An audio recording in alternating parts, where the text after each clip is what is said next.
Free audio post-production by alphonic.com. It is not. There we go.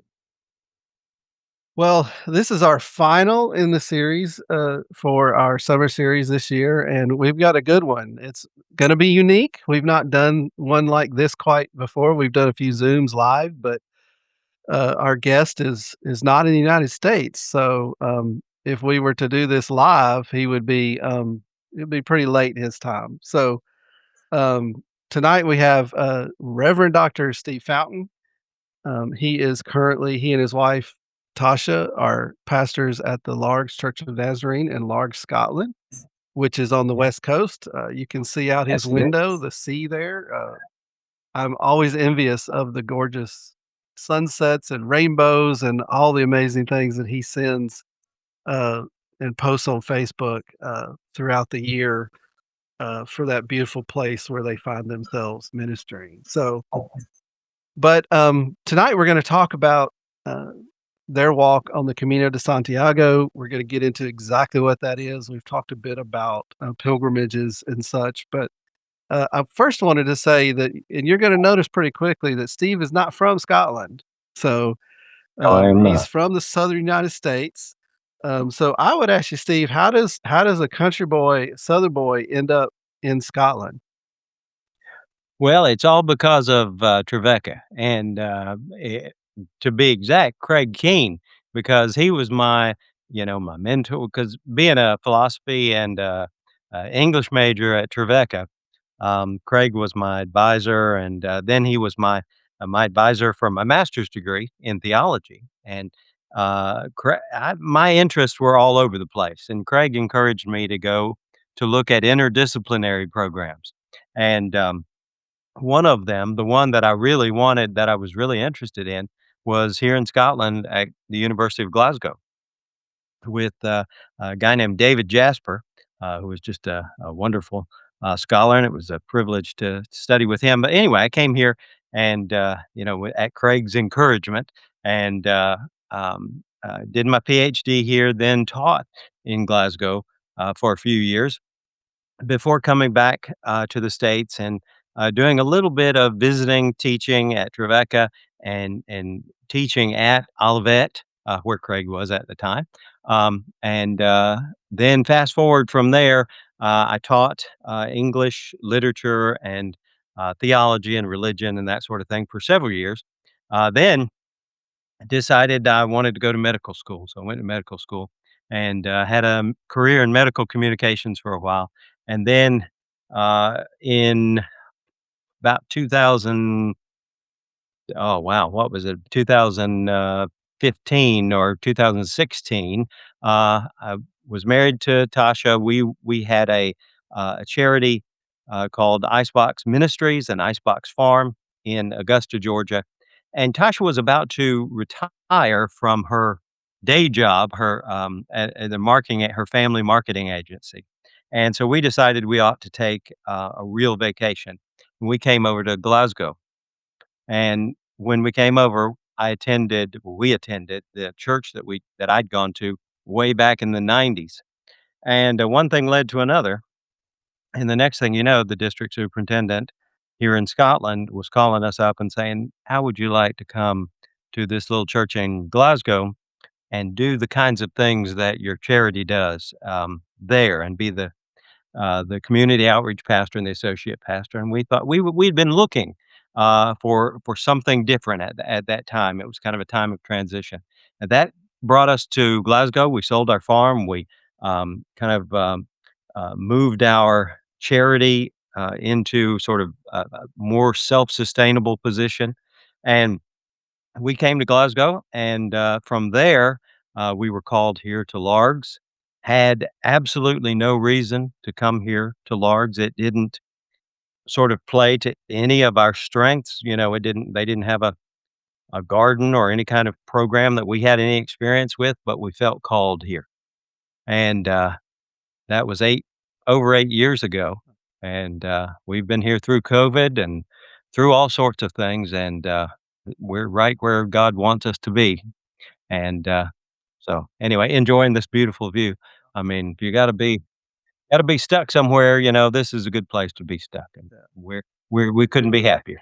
Well, and I remember following you all in COVID. You all did some very creative things because of Scotland's rules, where you were actually able to feed people with a cafe and turn that into a worship moment and, find a way around the restrictions, but also following the spirit of those, which was just amazing because the way you had a cafe, you had food, you Yeah. presented the worship and a message on the screen. It was one of the most creative things I saw in COVID, and we were all trying very creative things to reach out, Sure. but, your church was one of those that I watched with a lot of interest and really enjoyed what y'all were doing because it was so Good, creative. good.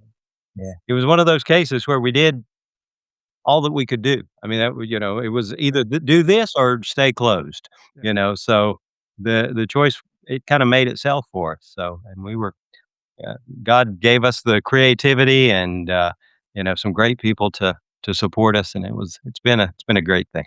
that's Yeah. awesome. So, the Camino de Santiago, which is Mhm. a Roman Catholic pilgrimage trail in Spain, but there are a few different paths, so which path did you all take? And how Now we did the what's called the Camino Primitivo, which is the original, um, Camino. It's the one that, his name was King Alfonso. He took the original pilgrimage from Oviedo to, Santiago, and, it's about 200 miles, and it's called primitive because it was the first one, but primitive also describes some of the conditions, because it's pretty hard, as we found out during the first week.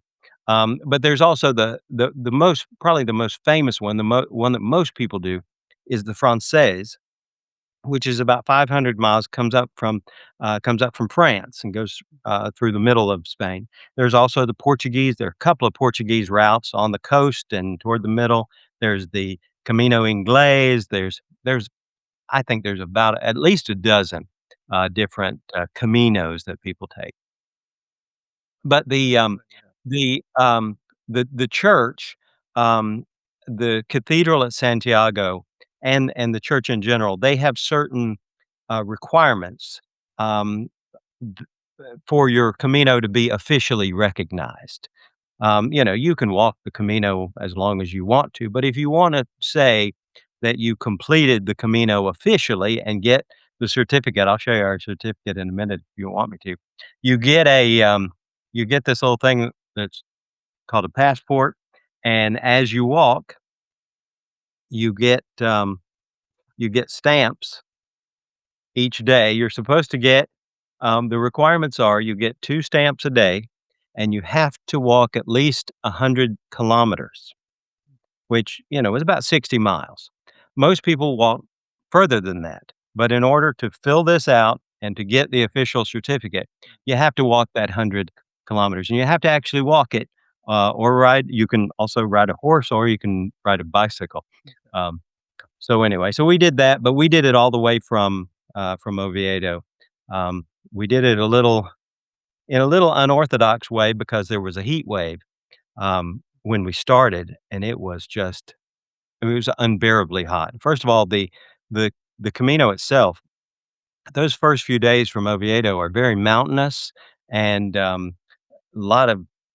lot of inclines, but the inclines we had experience here, so we trained and walked up a lot of hills, and there's plenty of hills here in Scotland, but they're not covered with rocks like they are outside of Oviedo. And oh my goodness, I'll tell you, the first day when it was 95, 98 degrees Fahrenheit, and we're walking up these hills I had about an 18-pound pack.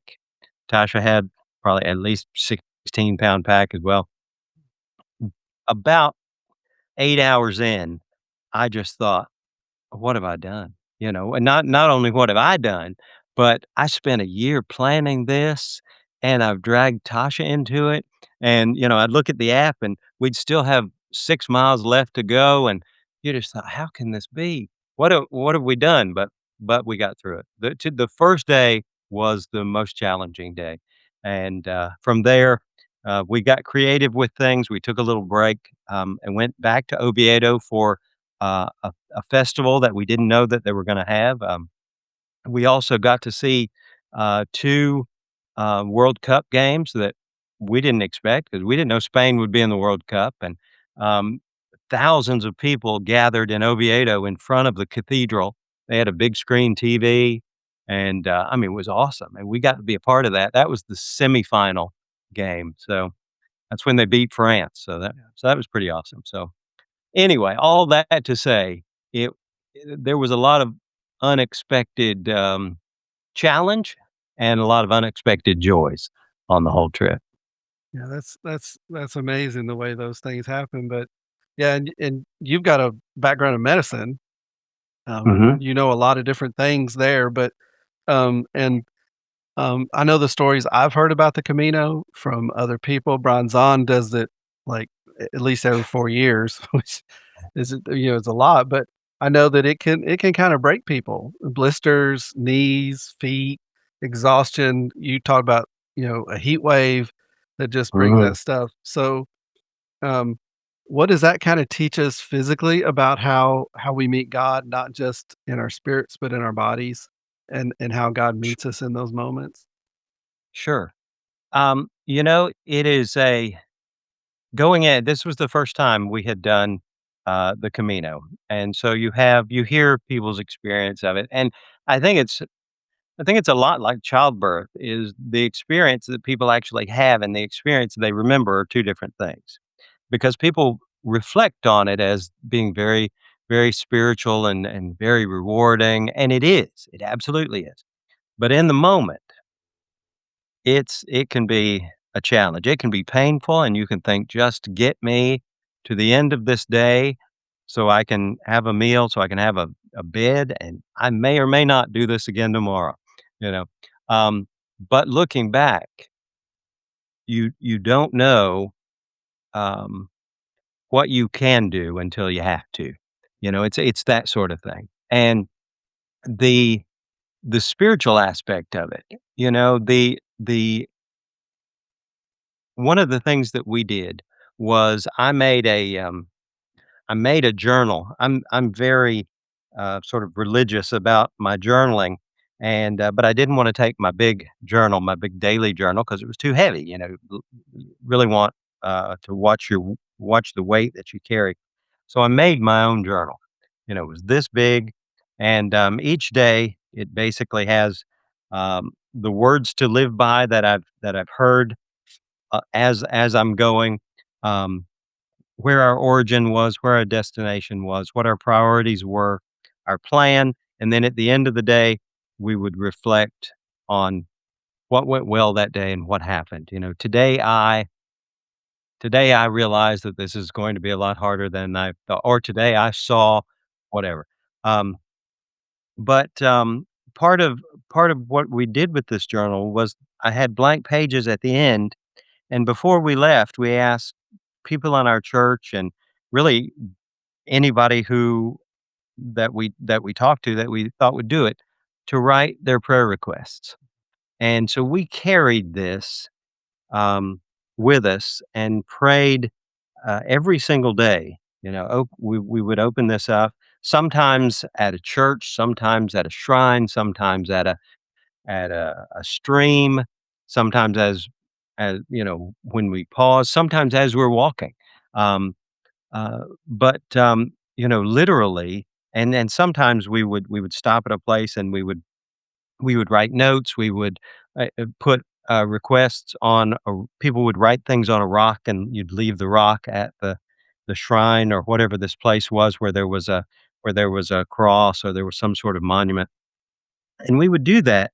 And it really struck me, how it that was a literal carrying prayers and requests and needs and making them a literal burden, I mean, it's not real heavy, you know, but I had to make sure I had it, and I had to carry it, and I had to, and and it really struck me how there can be a real physical element to carrying, the burdens of another, carrying your own burdens, carrying your own requests and your own needs, and leaving them, and you're literally, when you leave that rock or leave that note or whatever, you're there's a physical element to that. It's not just not just an intellectual exercise. Yeah, yeah, no, that's really good. We're asked to bear one another's burdens, and Mhm. that's a perfect picture of you bearing those burdens with you. And I know a lot of people may think that notebook doesn't weigh a lot, but it's another couple of ounces into what you're carrying. Oh, every little bit counts, yeah, yeah. And just the emotional weight of carrying other people's prayers and knowing that they are expecting you to pray for them and what that means. Exactly. Yeah, that's Just the right. vulnerability of being able to share those is just amazing. Mhm. So, perfect picture of what we do and why we do these kinds of things. So as you all were walking the Camino, there's always stories of meeting strangers along the way and what they become. Were there any people as you walked, or when you were in churches or at shrines that you met people that then had an impact on your walk? Absolutely. There were, people that one of the things that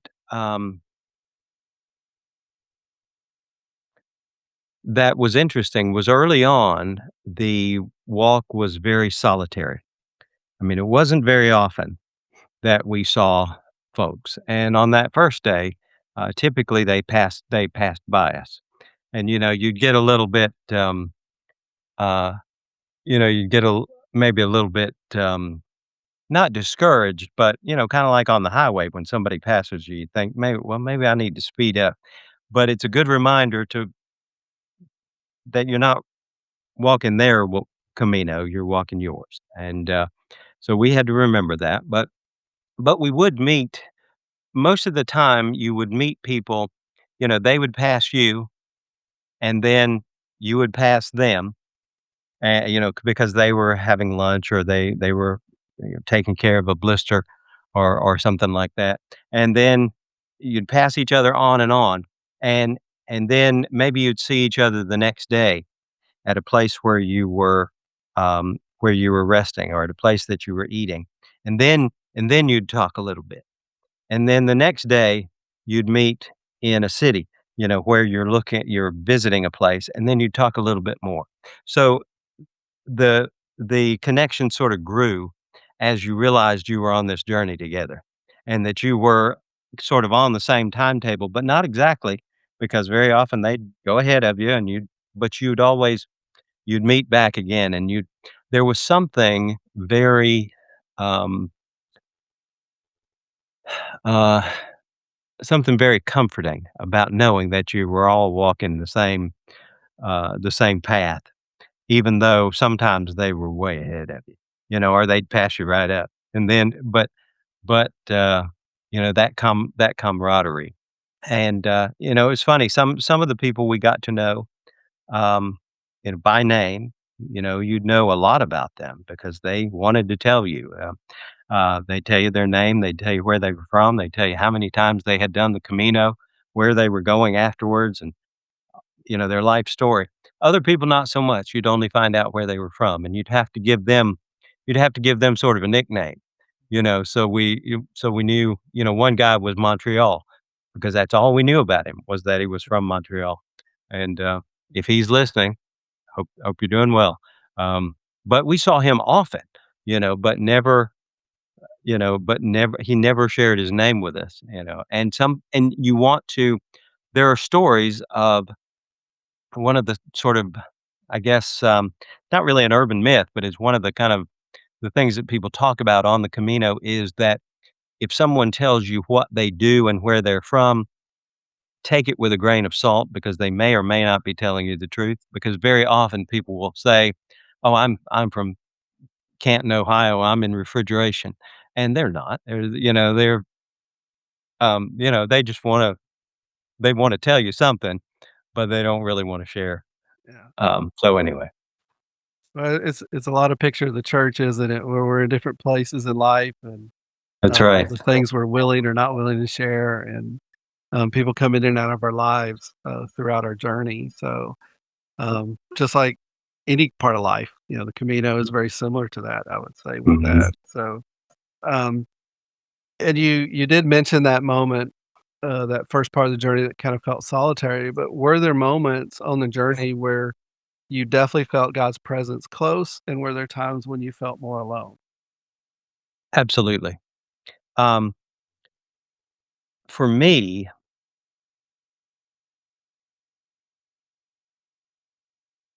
I think the moments when I felt the presence of God most fully were times when we would find, um, churches along the way. There was one particular time I remember, we were in it's a place called, Pola de Allande. Um, it's up in the mountains, and, uh, it was a hard hike to get there, and, uh, I was very interested in the church there. I believe it was a Wednesday that we were there, and we actually took an extra day and stayed there for that day. The church there was called St. Andrew's. St. Andrew is the patron saint of Scotland. I was like, "Okay, this I'd like to go to a mass here or I'd like to at least see the inside. I wanna get that stamp from here. I wanna get the St. Andrew's stamp." Um, and we walked by that church probably, I don't know, a half a dozen times, and it was completely locked up. And then one evening, we were out, just sort of walking, looking at the town, and, I don't remember exactly what it was, but there was a different feeling about that evening. Um, I um, I we had gotten some family news that was a little distressing, and we saw the back of that church, and it was the back wall was marked with a big X, the big cross, the St. Andrew's cross.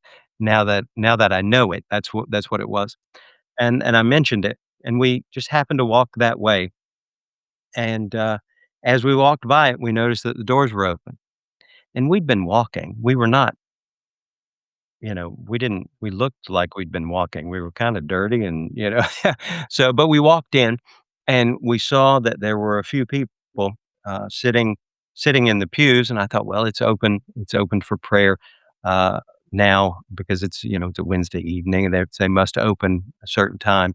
We walked in, Tasha sat down, so I sat down beside her, took my hat off, and I'm thinking, and suddenly the service starts, and I kinda looked around like, you know, I wasn't expecting this, and then we noticed that, behind us, there were a couple of other people who were obviously pilgrims as well, but everybody else, the probably half a dozen, maybe 8 people, were obviously local people, and I don't know what, the priest spoke about that evening. I caught a few things, you could catch the Lord's Prayer, you could catch the some things you knew. Our Spanish is not good at all.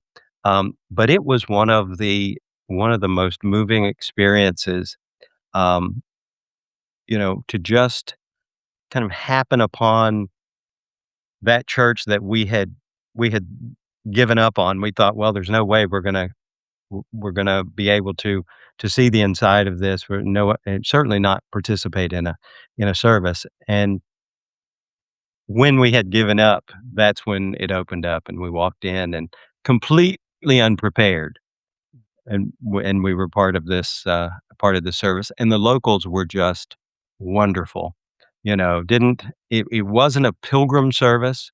It was obviously a local service, but they were just wonderful and welcoming, and, um, So that was one of those times, and those were the kinds of times that I felt when the unexpected happened, that I felt really God uh, was working and God was making his, the Spirit was moving. Yeah. Yeah.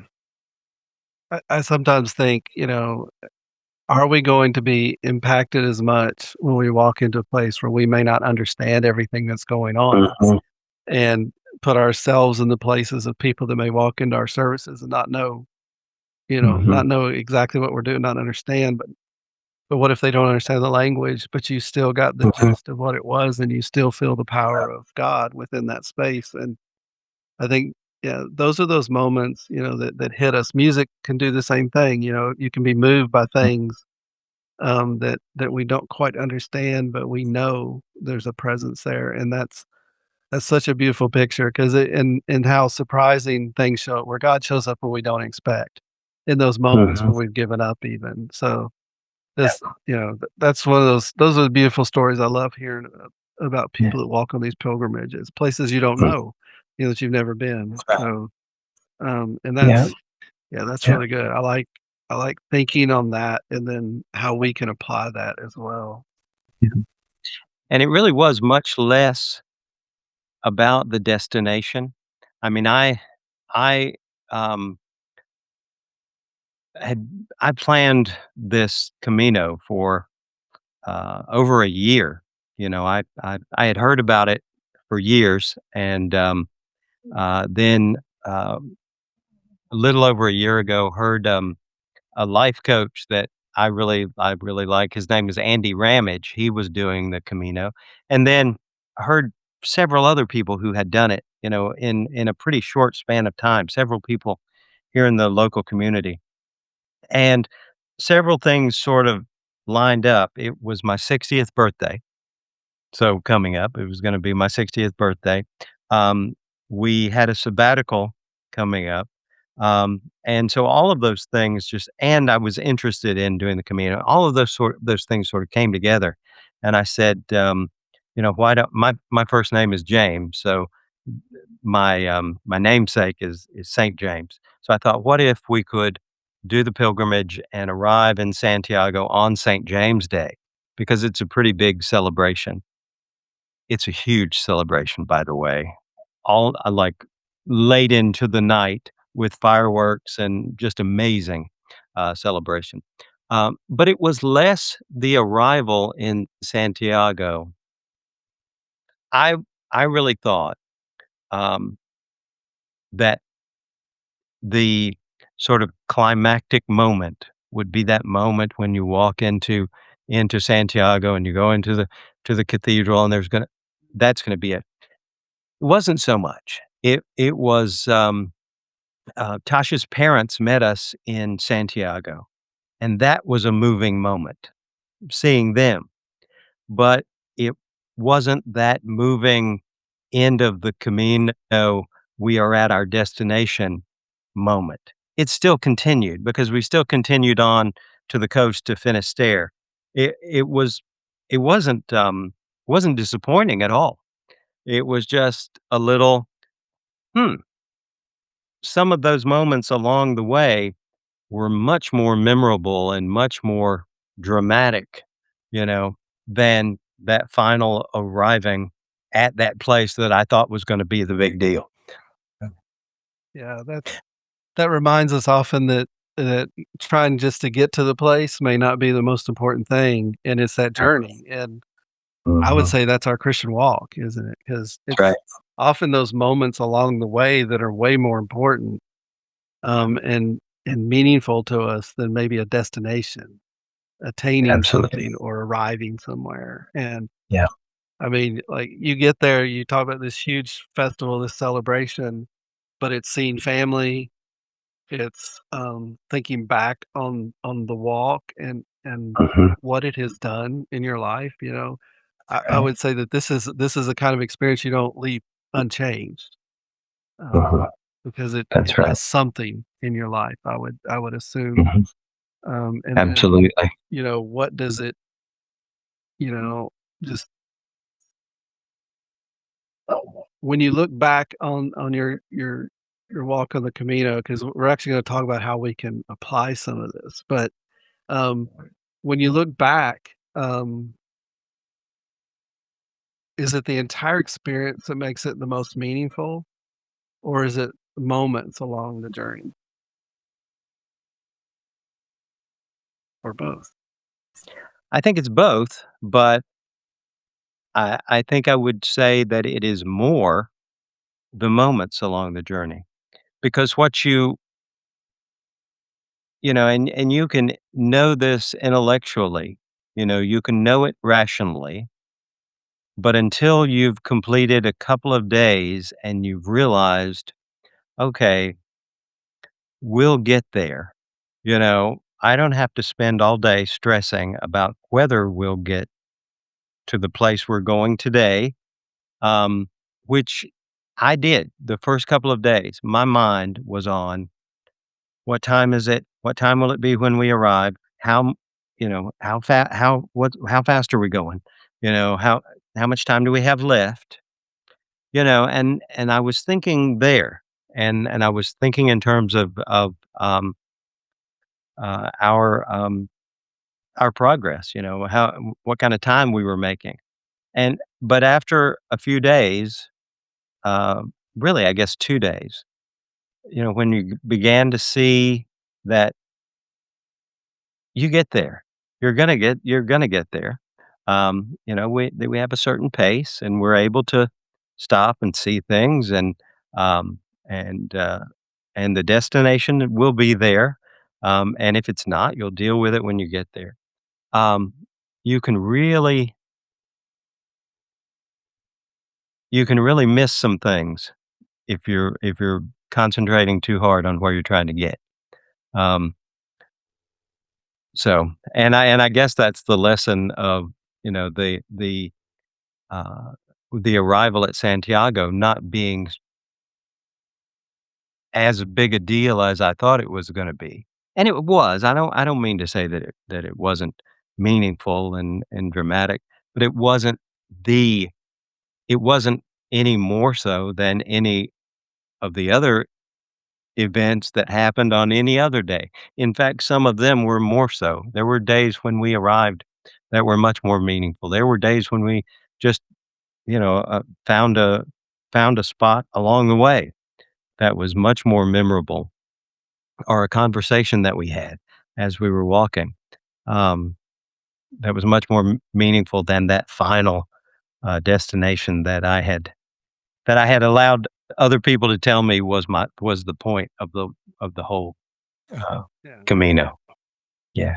Yeah, I think, when we're rushing to a place or we're thinking about the destination, we might miss those moments that actually can mean much more to us. So, I think that's right. I mean, Yeah. I know when I look back on my journey just of faith that there's moments that I never would have expected those to be the ones I still remember now, from Uh-huh. people I've encountered over the years, the different Sure. experiences. So I think the Camino is one of those that can be a metaphor for us as well, which I do have a question. So a lot of us are never gonna get the chance. I mean, a lot of the people that are hearing this probably will never get the chance, to go and walk a Camino or any kind of pilgrimage.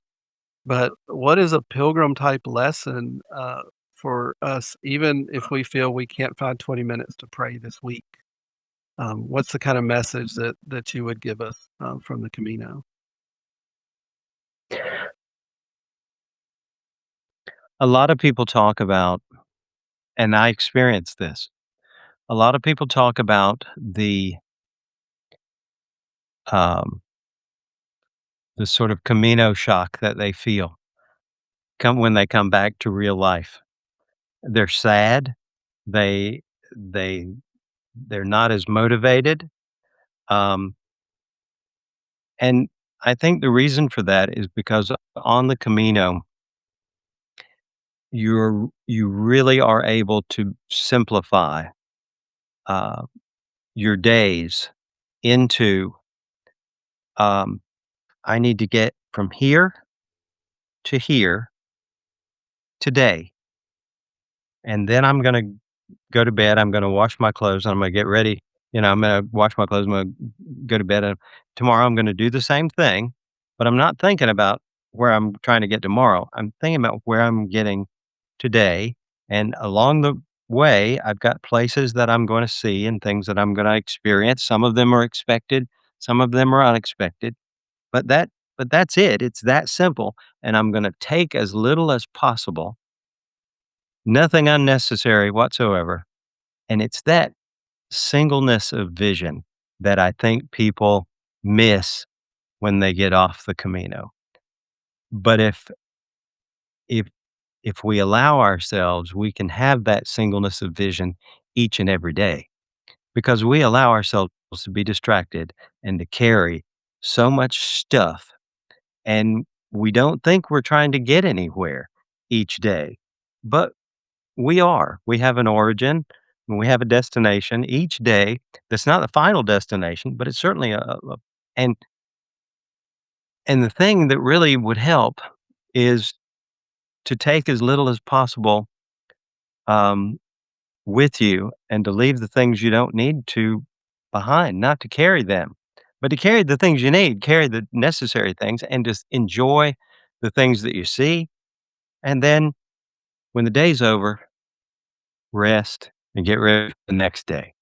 But we tend to think in week long and month long and 2 week long. We think, we're worried about what's coming up, you know, 3 days from now or 2 weeks from now or, and I do the same thing. When I got back here, I was worried about something that was coming up, and I'm thinking toward that and not thinking toward the end of this day and whether or not I've traveled this day with the things that I needed, and I didn't carry the things that I didn't. And that's what I think people miss. Um, when they get back to their cluttered, um, uh, overly complex daily lives. Yeah. No, that's good. Seems to me. I don't know. So you kinda mentioned that Camino Come Down, and I've read and heard from others that the Camino kinda calls you back.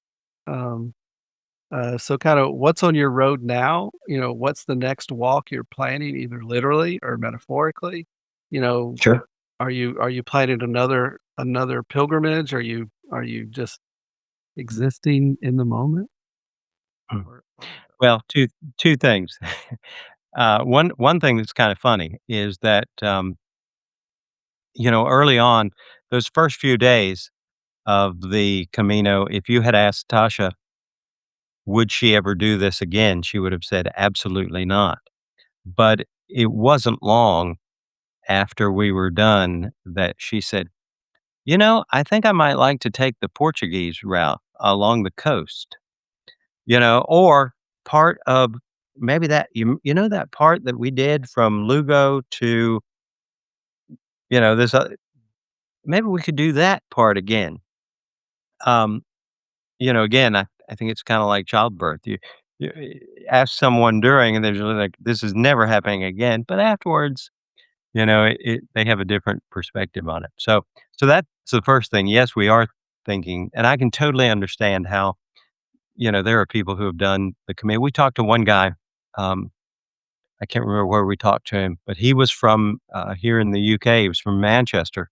He had done the older guy. He was probably in his early 70s. He had done the Camino 27 times. And I just thought, wow. But I mean, he'd done it over the past, I guess, 40 years. Um, so we are looking at going back. Absolutely. I don't know if we'll do it next year. Next year is a Jubilee year. So it's really going to be crowded. But, what a time to go if you're going to go. Um, And, so we're thinking about going back, maybe doing that Portuguese coastal, route. But the other thing, we're also looking at, um, we're just in the early stages of planning like a one-week, pilgrimage to Iona. The island of Iona, where Iona Abbey, that was where it was the beginning, where Christianity began in the United Kingdom. Um And so we're thinking about a walk, maybe a 1 week, taking a group on a 1 week walk to Iona. So if anybody's interested, shoot me an email because we'll probably do about 10 people or so sometime in the next year. Yeah. Oh, wow. That sounds fun. Um, if there's one thing you wish every Christian understood about walking with God, and not the metaphor, the actual walking, what would that be?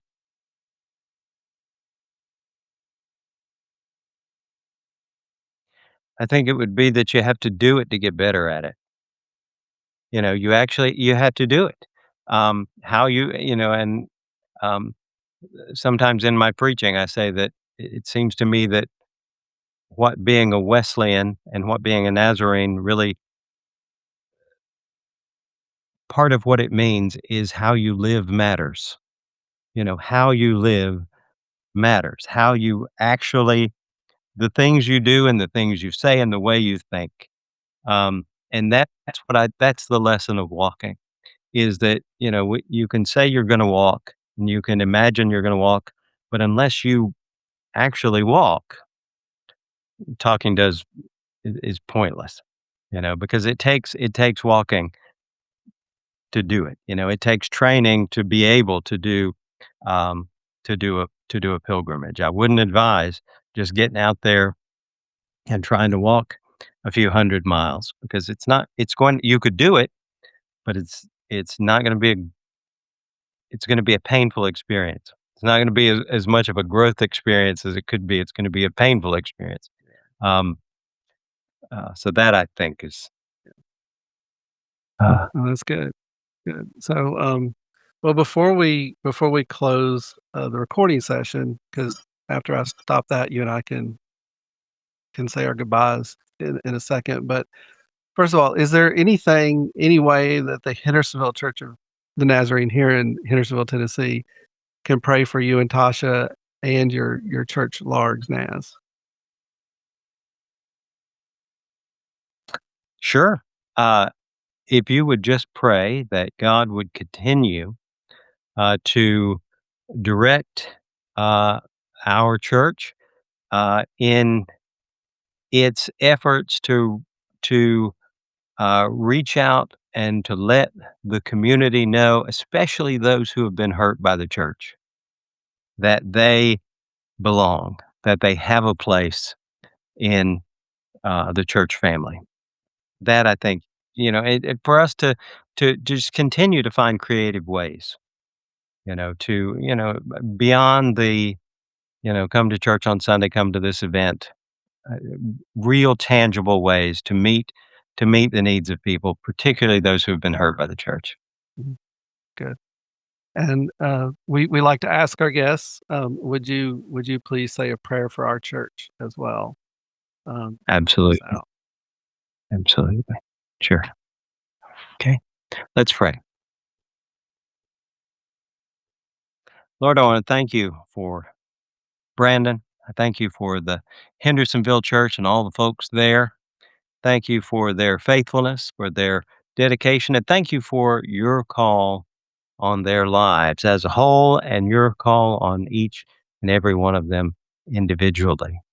Lord, you call each and every one of us to a different walk with you. And Lord, we ask that the folks in Hendersonville would be open, would rise to the challenge that you have placed before them, and would rest easy in the knowledge that you will provide the strength that they need to do the things that you have called them to do. We ask that you would be in all that they say, in every action that they take, in their attitudes towards others, and that they would continue to be your body broken for the world and to walk the path that leads to the cross and leads home. We ask all of this in the name of your Son. Amen.